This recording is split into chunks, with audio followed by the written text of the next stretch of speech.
What's up, everybody? This is Dale from Upstate Bets and DFS. I'm here with my partner Riaz, bringing you guys this four-game slate here on Prize Picks, and it's Taco Tuesday here on Prize Picks. So sometimes Prize Picks gives you these little tacos that pop up over these dudes' face, and you can get extreme discounts on some of these lines. Right now, there's one for soccer.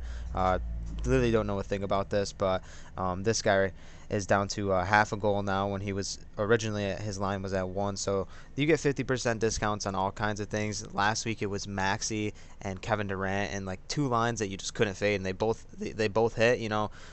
So sometimes they give you deals you can't pass up. So if this is your first time seeing one of our Prize Picks videos, you can sign up using promo code Upstate, and you can get a free $100 deposit match. So if you put in 100, you get 100 back to play with, and it's a lot different than the other fantasy sports sites. You can mix and match sports here. You can take over unders on different props. So let's take rebounds for instance. Julius Randle's at 9.5. Right here you can check out his game log, and then you can look at the over under, decide which one you want to take, and then you can string these together with 3 pointers, fantasy score, or even if you like someone in the NHL games tonight, you can go string together something over there. So it's really different, a fun way to play, super simplified, and we've been liking it. You guys have been crushing the support. So we're gonna get started on this video, and Riaz is gonna start with the points. Yeah, the first guy I want to talk about, he's not on the screen right now. I'm not entirely sure, but that's Russell Westbrook. His line's sitting at 18 and a half, which is just a great line for him considering LeBron is out. We saw his usage just go through the roof when LeBron was out for those 8 games. The big thing is he's not shooting particularly well. I mean, 43% from the field, under 30% from three, which isn't that great. But we know Westbrook's not out there to shoot threes. He gets to the line, he crashes the board, gets putbacks, and with LeBron being out, I think he's in a great spot. This game should not blow out. The Knicks have been looking pretty good, and the Lakers have been hit and miss so far this year, dealing with a lot of injuries. But Westbrook over 18 and a half, it's a great line. He's averaging almost 19 a game. And not only that, he's had some really just bad games so far that's kind of bringing his total down. But if you just look through out all the games, I mean, he's gotten over this number plenty of times this year. So great spot with LeBron being out. Yeah, I like Westbrook in the spot. I think point guards have been playing pretty well against the Knicks, really. Um, And Westbrook's in a spot here tonight, obviously with no LeBron, and we've seen games where he's put up over 20 shots. Obviously, not going to kill you from deep. He's not really that type of player. Only 28% from over there. But he can get to the rack. I don't see any problem him attacking really anyone in the league because he's just that good of a finisher and that good of a player on the inside. So Westbrook in that spot really doesn't scare me at all going against the Knicks. I really like him there, especially with the suspension. And another guy, it comes down to inactives for me realistically, but I'm back on Porzingis here in the points, and it depends on if Luka misses. He's questionable as we speak right now, dealing with that ankle injury. So we know how Kristaps has been since Luka's went down. Absolutely amazing usage, been shooting the ball well from deep. He's just not saying he's back to his old form when he was playing for the Knicks, but just looks really comfortable in the offense right now. We'll see how those two mesh when things come back together, but it's nice to see Porzingis get some confidence back in his game because we know what type of player he is. They literally call him the unicorn for a reason. I mean, he's like 7'4" hybrid player that shoot the ball from deep. I mean, can score in a plethora of ways. The matchup against the Clippers, I don't mind this matchup at all. Really, I think there should be a decent amount of points scored. And I'm really only on Porzingis if Luka misses, so we'll monitor that news as the night goes on. Yeah, I mean, we've seen Porzingis since Luka's been out, and he's just been smashing.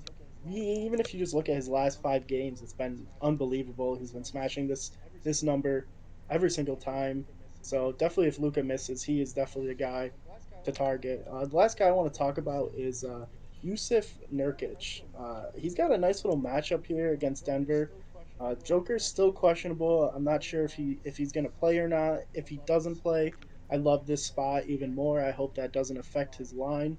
But he's averaging 11-11, which is pretty awesome to see, and he's shooting almost 60% from the field.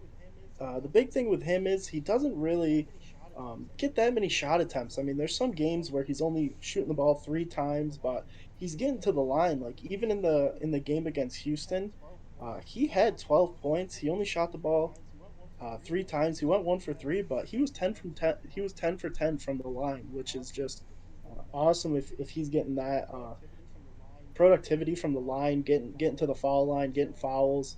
So it's tough with being on the same team with Lillard and CJ McCollum.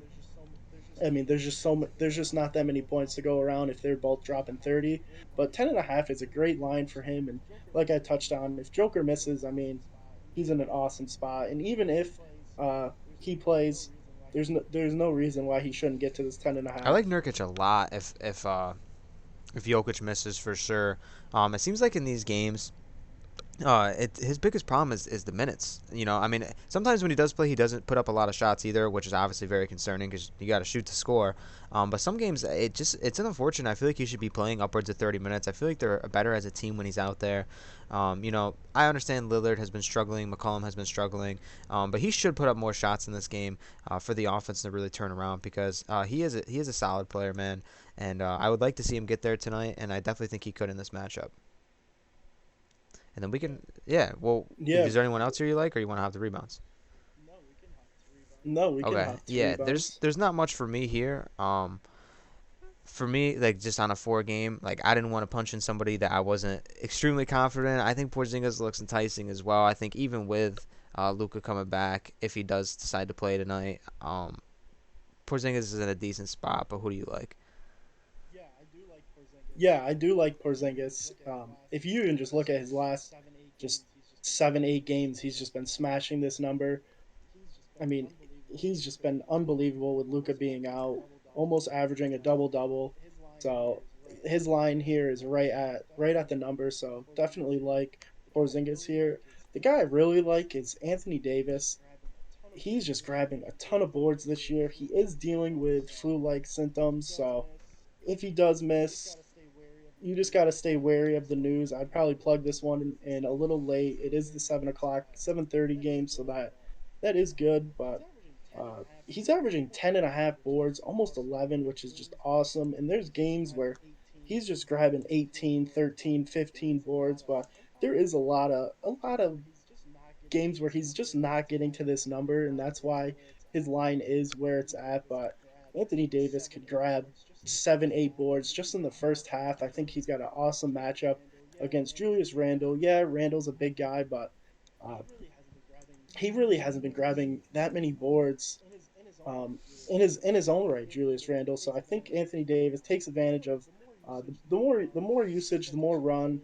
Like I touched on earlier with Russell, it's not going to be a blowout. I think this game stays close, and if Anthony Davis does play, he's going to get 30, 35 minutes and just have a monster game. And he loves taking advantage when LeBron is Yeah, out. hopefully he can play tonight. That's the big thing, really. The whole illness, that definitely does stink. But hopefully he does get some good run tonight. I would like to see Anthony Davis play in that game to stay competitive. And Bam Adebayo, I'm not on him. He's just been slipping, man. I understand some people might be on him with Detroit missing Isaiah Stewart, and now they're like on these all these backups. So he's in a solid spot to get there. I'm not going to be on him, but I can see why other people might have some interest in Bam. And Cade's been playing well as of late too, putting up triple doubles, man. We've seen him get over the six a couple times already, 8, 8, and 12. So he's in a solid spot too. I think because obviously his usage and for what he is in that offense is obviously significant. If there's anyone else here we can go for, unless you want to hop to assist. Yeah, the last guy I want to touch on is Zubac. He's got a nice matchup against Dallas, especially if Luca misses. This game is going to stay. It might be a blowout, but that kind of benefits Zubac in a way where he will get that 30 minutes. It's kind of like Nurkic. He doesn't really get that many minutes. As of late, he's been racking up almost 30 minutes a game, and we see always early on in the season, Zubac plays a ton of minutes. His It's just his usage isn't that great scoring wise, but he's been having a monster season so far for the kind of guy he is. He's almost averaging a double double, which is awesome. I really like this line at 8.5, and it seems to me that Dallas is kind of favoring the smaller lineup, which kind of benefits Zubac, where he could grab these 9, 10 boards right in the first half, even if this game uh, does kind of turn into kind of a 3 point contest and Zubac's not getting the minutes, but they're not really playing Powell that much. And I just really liked his spot. And not only that, if you just look at his last five, 10, 11, 7, 13, and 7. So he is grabbing a ton of boards, and he is the big man for this team. So I like them to stay in a big lineup and him to get 25, 30 He minutes should play tonight. upwards of that 29, 30 minutes. His backup Hardenstein, like he doesn't really get that many minutes. Sometimes he I mean, he's had a couple DNPs so far this season too. So Zubac should be in a solid spot to play upwards of 30 minutes. I mean, we haven't seen him get there much this season. Only like one or two games so far he's played that. But I think this is a matchup where he definitely could play a significant amount of minutes. Played 27 the last time they played Dallas. So that's solid. He grabbed 10 boards in that spot too. So we like to see that. And I think you're right, man. I think he's in a solid spot to get rebounds over tonight, 8.5. We'll jump over to assists. There's a couple guys that look pretty good here. I like Cade in this spot actually because like I said, his usage is just really crazy in this offense, and I think not that Isaiah Stewart ate up any really much of any usage. I mean, sometimes he was pretty much non-existent in the offense, but I think him coming out kind of it'll get a little bit more opportunity to everyone else in the team, and I think it boosts Cade the most, just realistically because if he's bringing most of the target share, with that offense, he should be playmaking for a couple other guys, and Miami could be tough on him scoring wise. Jimmy Butler could give him some issues, so he could be looking to dish the rock a little bit to someone like Jeremy Grant. So I don't mind Cade Cunningham in the spot after we know his potential with the triple doubles. So I like him over 5. Yeah, I'm big on Cade tonight. Just after that triple double, I love feeding the hot hand, and his line for assists is still sitting pretty low. And if you just look at his first like 5, 6 games, he really wasn't like really commanding this offense like he is now. And then if you just look at his last half of games, almost pretty much averaging 7 assists just on those last 5 games, which is just incredible. He's really just growing into the number one pick like everyone thought. He had to get over the injury, so he's got the legs underneath him, and he's just looking like the guy out of OU State. So he looks Is awesome. there anyone else here you like in assists? Yeah, I like Reggie Jackson. I'm always on him for some reason. He always seems to kind of burn me, but I like the matchup against Dallas. I like the fact that Zubac's getting a lot of run as of late, so that's kind of a guy where he can swing it down low and really just pick up a couple assists right there. And then we know Paul George is an unbelievable scorer, and Eric Bledsoe. I mean, he's another guy that Reggie Jackson could dish it to kind of rack up assists. He's not really averaging that many assists, which is kind of discouraging considering he is the focal point running the offense. But his line is basically at his average. He's averaging four assists per game. There's a couple games where he just gets 5 or 6, but we haven't really seen him just have an unbelievable assist game where he's getting 9, 10. But I like the line at 3.5. I think it's super fair, uh, especially in this game. I could see him getting 4, 5, even 6 assists here. And Reggie Jackson, just with the low line, is why I'm really on him tonight. Yeah, he's in some spots sometimes where he does get there. I mean, he like you said, he's never gonna blow that statistic out of the water. Like have a game where he gets 4 to 5. And a lot of games where he does play solid defense and he can rack up some steals is also opens up a lot of spots for him to rack up more assists on some fast breaks. So I like Reggie Jackson too there against Dallas. The last time they played Dallas, obviously he got over that just by one. So if he does get over this, he usually squeaks by it. But he's obviously it plays a ton of minutes, so he's in a solid spot just about every night. To get his lines. So everyone else here, I'm not really on. I mean, Randall looks decent. I mean, Grant only needs 2.5. I mean, Butler's been playing well as of late, extremely well. But no one really here really catches my eye too much. And then when we hop over to 3 pointers, all these guys too, man. I think Hardaway is going to be the one that's going to be chucking the most. I mean, Lillard chucks too, but I think Hardaway, if Luka misses, he's been shooting the ball pretty well from deep. That last game against the Clippers had a rough game, but he is going to put up a lot of them, so he's not in a bad spot. But I'm truthfully not on any of these guys. Yeah, I'm really not on any of these. I wish a couple of these lines, like the Carmelo, was 1.5. I wish the Lowry one was 1.5. And RJ Barrett is really the only guy that's at 1.5, and I really don't like him at all. He just if you just look at his last 5 games, I mean, he's hit there one time against Indiana. He made three, but there's games where he's just not scoring or hitting any threes. So I honestly I wouldn't mind a couple unders for these guys. I don't really love Tim Hardaway Jr.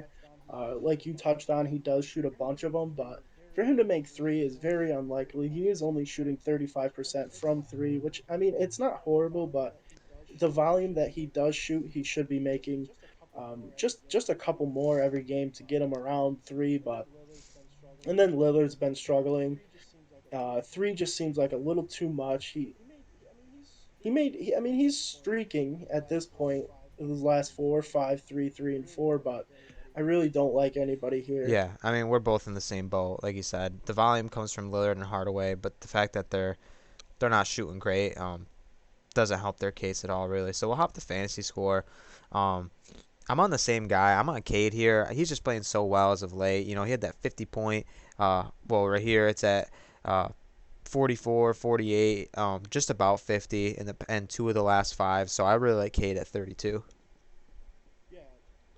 Yeah, we touched on it before. Cade was getting his 30 minutes, and we said he's just going to be an unbelievable player in this league, and he's finally proving us right. So definitely back on Cade as well. The guy I really like in this is Carmelo Anthony. His line's sitting at 22 and a half. I love targeting Carmelo when LeBron is out. It seems to me whenever LeBron is out, I mean, we saw those 8 games where he had 30 actual points in one game, and he's shooting 46% from three, which is just incredible. 47 from the field. We know Carmelo just loves to shoot the ball, and if we can get the assists and the rebounds with it too, that just makes everything for him. I think his line is way too low at 22. He for not really getting that many minutes. I mean, he's not particularly playing 30 35 minutes. He gets around 20 25.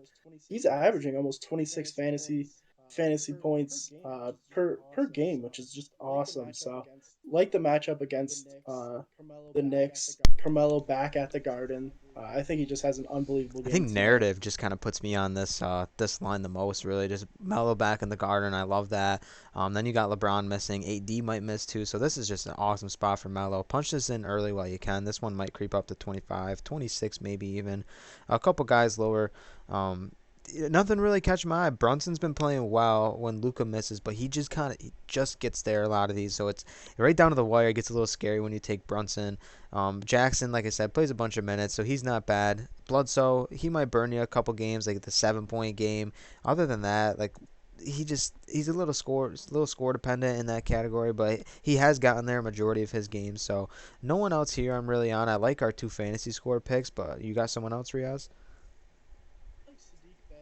Like Sadiq Bey. Earlier when I checked this line, it was at 25. Now it's at 27 and a half.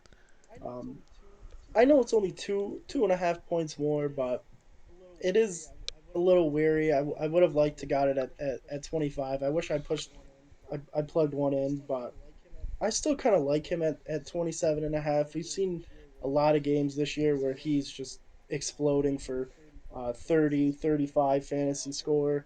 So I really don't mind that. He does average almost 30 fantasy score per game. Um, Even with the Stewart being out, I really don't know if that's like really much of an uptick, but I don't mind Sadiq Bey. And yeah, with the suspension or whatever, he does get a little bit more usage. The line, like you said, is creeping up, so I don't mind that spot either. Is there anyone else, or is that just about it? I mean, I know Joker's missing. Someone like Jeff Green or Aaron Gordon might get a bump. So anything down lower here or no? I don't mind Jeff Green. I think he's got a tough matchup, and even when Joker has missed, I mean, he still really hasn't got to this 21. But Aaron Gordon is always a decent play. Will Barton's always a good play when um, he misses. So I don't mind the 33 for Will Barton. And yeah, I mean, I think it just comes down to a lot of inactives tonight. So pretty much the Luka news and the Jokic news will switch a lot of things. But if that's it for me, really. I think we got a lot of solid picks here. I'm happy for you guys joining us today. I think that's a smaller slate, but sometimes we have a lot to talk about when there's inactives. Like I said, things shifts. Be aware of the Taco Tuesday because some things can pop up. Sometimes it's first half lineups too, so sometimes be cautious of that. Durant last week was a first half, so you might think you get Durant in 11 half at 11 and a half, but you got to check that's first half. So like I said, look at some of these things. Prize Picks has been awesome. So, like I said, sign up using the promo code if you haven't yet. Join us for our NFL Thanksgiving video. We're doing a Prize Picks video for that. We're also doing a betting video for that too. We're gonna have a guest join us on there, so that's gonna be awesome. So, thank you guys for the support. Really, let's keep things rolling here and let's win some cash tonight. We'll see you guys later. Peace.